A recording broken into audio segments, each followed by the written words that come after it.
January 28, 1986.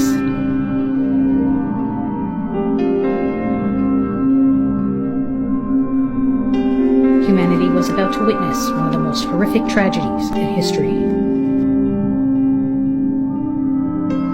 7 crew members are heading out to board a doomed shuttle.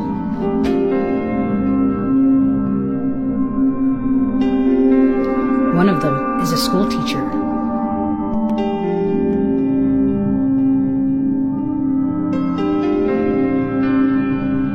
This is the first time a teacher would travel to space.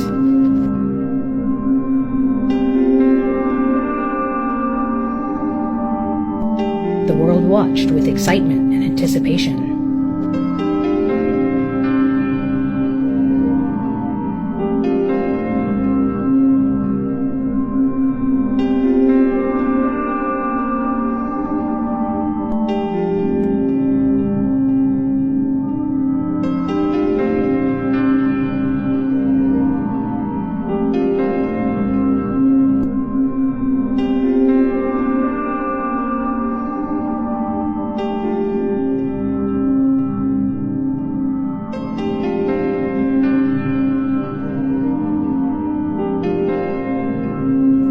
Seven lives were lost on that fateful day.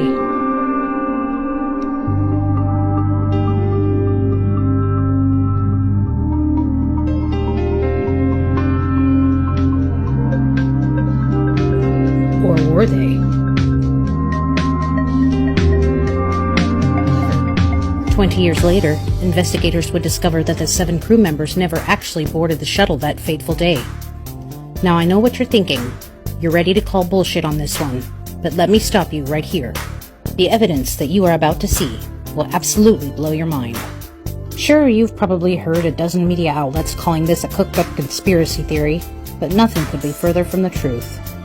Many people remember watching the explosion happen live on television, I myself being one of them. There is no doubt in my mind that the explosion was very real. In this video, we will examine footage from various sources that not only prove that 5 of the 7 Challenger crew members are alive and well today, but will also shed light on the possible reasons why they were not on board. 3 of the 5 astronauts, Judy Resnik, Richard Scobie, and Michael J. Smith. These 3 crew members were not only found to be alive, but they were still using their original names. You may be wondering, why wouldn't they change their names? And the answer is relatively simple. Their names were not too well known, and in 1986, living under the radar was much easier prior to the internet age. Is it possible that these 3 astronauts could have living doppelgangers that just so happen to have the same names? Not likely, and here's why. Although Michael J. Smith is a common name, the names of the other 2 astronauts, Judy Resnik and Richard Scobie, are exceptionally uncommon. For example, there are only 6 women currently living in the United States with the name Judy or Judith Resnik, and there are only 16 men named Richard, Rick, Rich, or Dick Scobie. What are the chances that all 3 of these astronauts would have living doppelgangers with the same names? I'll let you ponder on these odds for a moment. The other 2 astronauts, Ronald McNair and Ellison Onizuka, both supposedly have living twin brothers named Carl McNair and Claude Onizuka. However, no birth records could be found for either one of them. What's even more interesting is this. Let's take a look at this footage from then-President Ronald Reagan's memorial service for the Challenger crew. Here we can see the parents and siblings of Ellison Onizuka. But where is his living twin brother Claude? And here we can see the family of Ronald McNair, but his living twin brother Carl is nowhere to be seen. The reason Carl and Claude were not in attendance for their deceased brother's memorial is the same reason why there are no birth records for either of them. They do not exist. An investigator tracked down Challenger pilot Michael J. Smith and conducted a field interview, which he later posted on social media. Is Challenger pilot Michael J. Smith alive and well? Take a look at the footage and let me know what you think. Hey there. Hey, sorry to bother you. I was pulling out and I saw you. I just came by to... Are you Michael Smith? Yeah. Professor at university? Retired. Retired? Yeah. Yeah. Yeah, I just stopped by because there's this room. Are you aware of that? There's a rumor on the internet It's not me. that people are saying, Yeah, it's not me, obviously. I mean, anybody that looks at my background, looks where I was born, it's not me.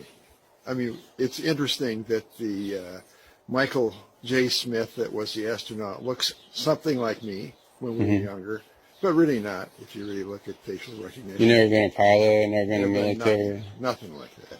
Huh. No. Okay, Yeah. that's all. And I I don't respond to the emails I get. I get probably an email, maybe 2 a month.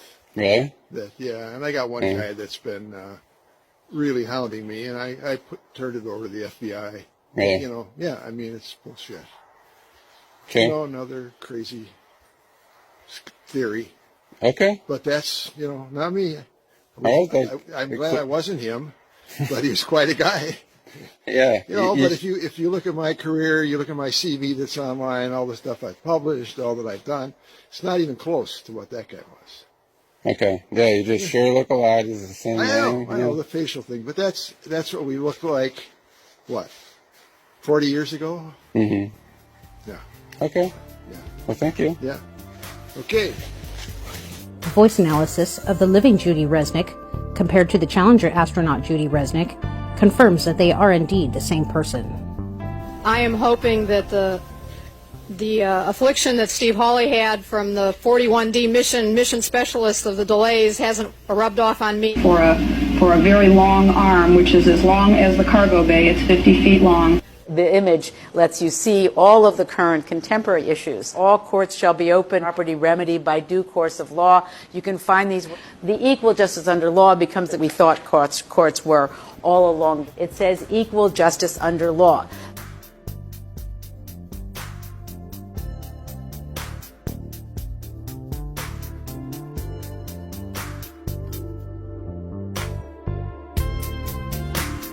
There are many possible reasons why the crew did not board the Challenger that day.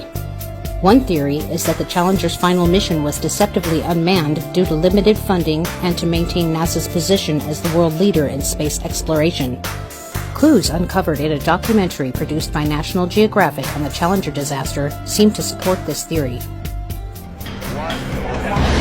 When Space Shuttle Challenger launches on a January morning in 1986, a key engineer is sure a catastrophe is coming. We've got to stop the flight. We cannot let Challenger launch, period. This is insane. He thinks the ship is going to explode.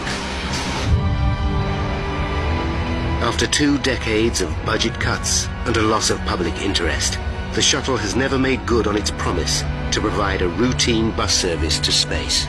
The 25th shuttle launch will be far more than just another trip into orbit. It's designed to resurrect the entire program. NASA hope to restore faith in their billion-dollar baby. And like Krista said, Mom, so that shuttle, they can shut that down the very last second if anything's wrong. In the months following the disaster, Morton Thiokol paid the astronauts' families around $4.6 million, but were awarded a $1.8 billion contract to develop a new range of rocket boosters. NASA's Lawrence Malloy was offered a promotion to Deputy Director of All Propulsion Systems. Now let me ask you this. If you were offered $4.7 million to pretend that your loved one was deceased, would you do it? Of course you would. I think you get the gist of what I'm saying here.